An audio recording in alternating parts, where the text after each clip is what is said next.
Guys, I'm going to give you 4 reasons why in 2026 you should not come to the UK as a private international student, sponsoring your own studies to come and do a non-STEM course. And I'll give you sources as well. So it's just not me saying.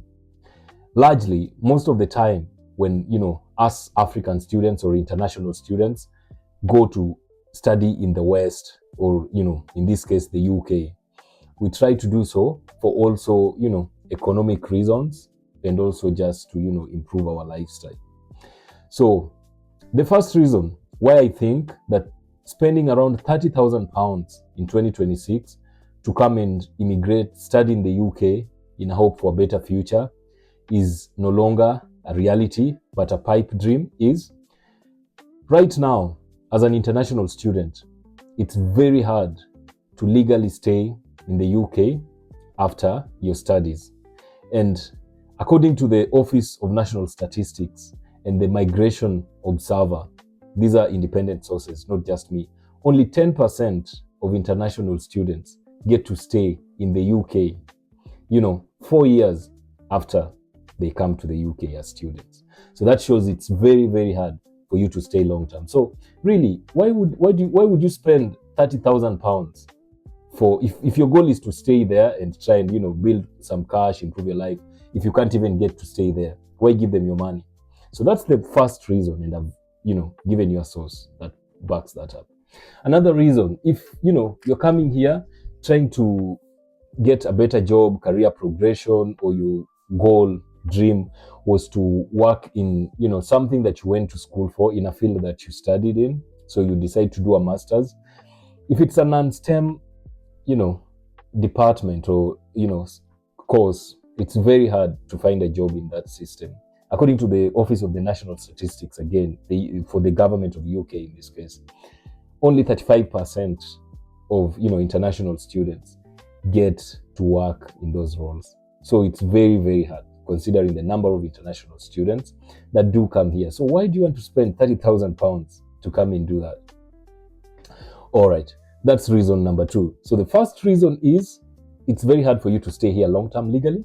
Another reason, the second reason is it's very hard for you to find a job in your field.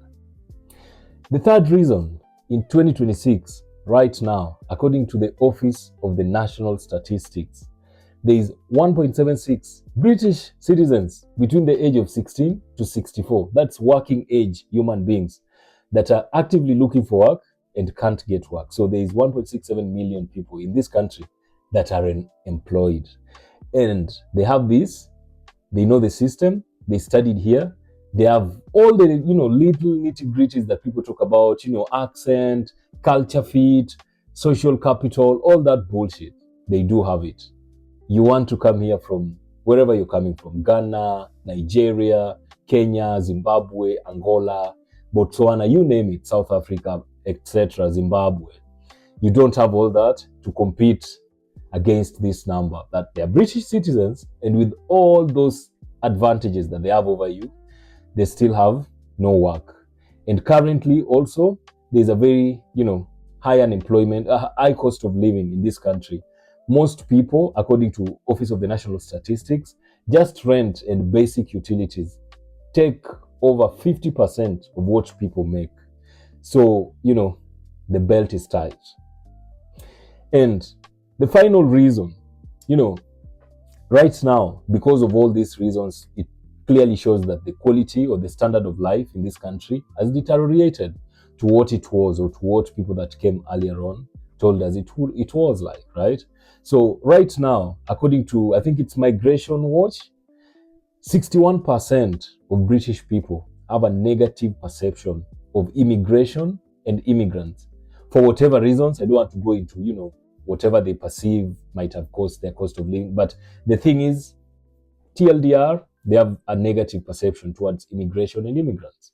So why do you want to immigrate if they don't even, have a, because 61%, that's over 50% of the population. So that's the majority of the people have a negative, perception to immigration and immigrants. So why do you want to do it? If I've also mentioned all those negatives when it comes to, financial opportunities, career progressions are not there. So what's the incentive? There's no incentive for you to do it. Like on the economic aspect, the incentive is no longer as we were told in the 1980s, 1990s. But now also on the social aspect, the incentive is not there. So why would you do it? So guys, like, I'm also speaking from first principles. I'm not just quoting all this because I've read them. I'm quoting all this because in my last video, I spoke from my own experience, my own first principles. Like, this is what I came, this is what I thought, this is what I've studied, and I arrived at this position. So I'm just using this data to back up what I said, basically. But at the end of the day, make your own choice. But remember, guys, like Africa, we have this sort of like proverb about, by the time a fool learns the game has ended. So it's just about ignorance. Like, don't make an ignorant choice. Maybe some of us did it, but that's also part of the process. The best that we could do is just say it as it is out there, so you may not do the same thing. So guys, like, yeah, do your research, make informed decision. But if I were in your shoe, I would not spend all that money to immigrate, largely to the West, but in this case, the UK, to pursue a master's degree. There are very many avenues outside there that you can use to pursue information and career progression. Unless, of course, like I said in the other video, you're fleeing war, your country is experiencing conflict, or unless you're not paying that school fee by yourself, you've got a scholarship, or you're coming here to study a STEM course and you're assured of a job. And also in most cases, there's also this fallacy, because STEM courses are also quite attractive back in our country. So, but just make your choice. That's my point. I've given those 4 reasons. If you're coming here to look for a long stay for your visa, is not as easy as it once was, if it were at all. And in terms of suitability, the ability of just getting a job within your field, that's not the case anymore. There's just like at home, there's unemployment and high cost of living. So is here. There is unemployment, not as high as back home, but the cost of living is crazy. Cost of living, everything in the UK you have to buy. You don't own a garden, you can't grow your own food and stuff like that. So the cost of living, that's a big one. And then the perception is also being, a bit of a big one. Because if the perception was bad, but the economic aspect was good, then you'd be like, okay, at least I can take that bullshit because I'm also benefiting. But if the economic aspect is not good and the perception is not good, why do you want to do it? So if I were in your place, I'd not do it. Of course, do your research. But as of 2026, I beg you, if you're going to use your own money, if you're going to take loans, if you're going to sell your property, if you're going to, do fund drives, leave your job, sell your land, don't do it.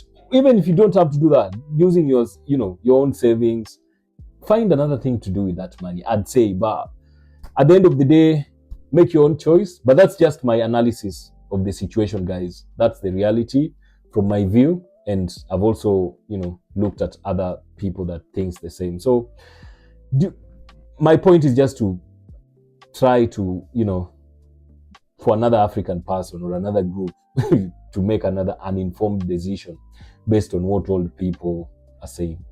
It's 2026, change your time.